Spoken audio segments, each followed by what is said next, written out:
Feel na agad ang Pasko sa bayan ng Pola, Oriental, Mindoro dahil sa kanilang Christmas village. Pero dinarayo yan, lalo dahil may pa-snow effect pala ang pasyalan. Yan ang frontline report ni Gary De Leon. Tila Pasko sa ibang bansa. Ganyan ang salubong sa mga dumarayo sa Christmas Winter Village sa bayan ng Pola, Oriental, Mindoro.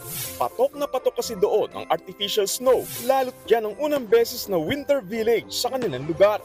Pero bukod dyan, agaw pansin na ang makukulay na ilaw at iba't ibang Christmas decorations.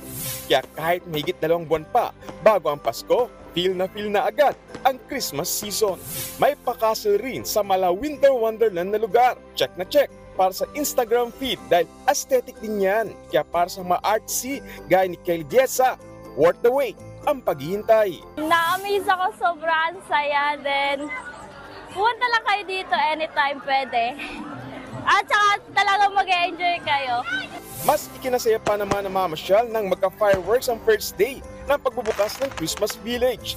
Taon-taon daw nagsasagawa ng Christmas Village ang bayan ng Pola, pero ito ang unang beses na Winter Village ang ginawa nila. Bukas na nasabing pasyalan hanggang January 2025. Nagbabalita mula sa Frontline, Gary De Leon, News 5. Mga kapatid, Nikki de Guzman po, iba na ang may alam at may pakialam sa panahon ngayon.